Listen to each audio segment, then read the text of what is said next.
കഥയിലേക്ക് സ്വാഗതം. കൂട്ടുകാർ അവധിയെല്ലാം അടിച്ചു പൊളിച്ച് ആഘോഷിക്കുകയാണ് എന്ന് കാതിക വിശ്വസിക്കുന്നു. ക്രിസ്മസ് കഴിഞ്ഞു, ഇനി പുതുവർഷത്തിന് 3 ദിവസങ്ങൾ ബാക്കി. കാതികയിൽ ഇന്ന് പറയുന്ന കഥ പ്രവചനം. നമുക്ക് കഥ കേൾക്കാം. ഒരിടത്തൊരിടത്ത് ഒരു ഗ്രാമത്തിൽ ഒരു പണ്ഡിതനുണ്ടായിരുന്നു. വളരെ ബുദ്ധിമാനായ പണ്ഡിതൻ ആൾക്കാരുടെ ഏത് സംശയവും തീർത്തു കൊടുക്കുമായിരുന്നു. ആൾക്കാർക്ക് അയാളെ വളരെ ബഹുമാനമായിരുന്നു. ആ നാട്ടിലെ ഒരു പണക്കാരനായിരുന്നു രാമു.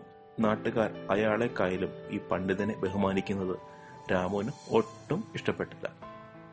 രാമു ആ പണ്ഡിതനെ കാണാൻ തന്നെ തീരുമാനിച്ചു. ഒരു ദിവസം രാമു ആ പണ്ഡിതന്റെ വീട്ടിലെത്തി.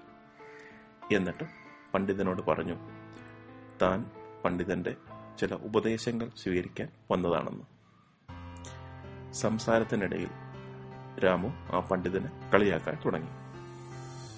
അയാളുടെ പുച്ഛവും പരിഹാസവും നിറഞ്ഞ വാക്കുകൾ കേട്ട് പണ്ഡിതന് ദേഷ്യം വന്നു. അയാൾ ഒന്നും മിണ്ടിയില്ല.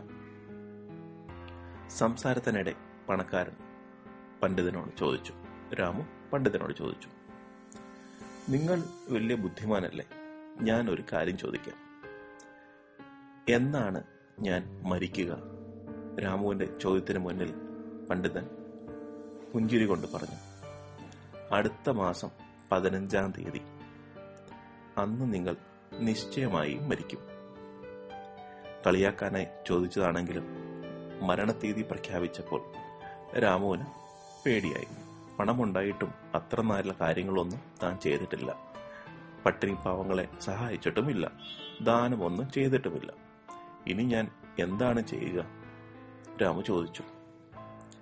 സമ്പത്തിന്റെ പകുതി ദാനം ചെയ്യുക, അതോടെ നിങ്ങളുടെ സകല പാവങ്ങളും ശമിക്കും, പണ്ഡിതൻ രാമുവിനോട് പറഞ്ഞു. സമാധാനത്തോടെ രാമു വീട്ടിലേക്ക് പോയി. പിന്നീട് 1 മാസം ശേഷമാണ് പണക്കാരനായ രാമു പണ്ഡിതനെ കാണാൻ വന്നത്.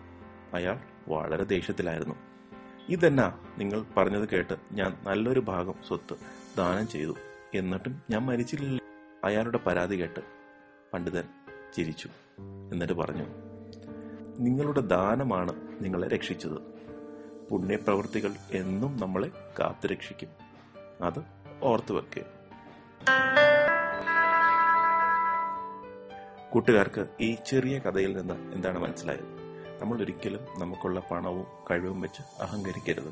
എപ്പോഴും മറ്റുള്ളവരുമായി പങ്കുവയ്ക്കുക, സഹായിക്കുക. മറ്റൊരു കഥയുമായി കാതി വീണ്ടും നാളെ. നന്ദി, നമസ്കാരം.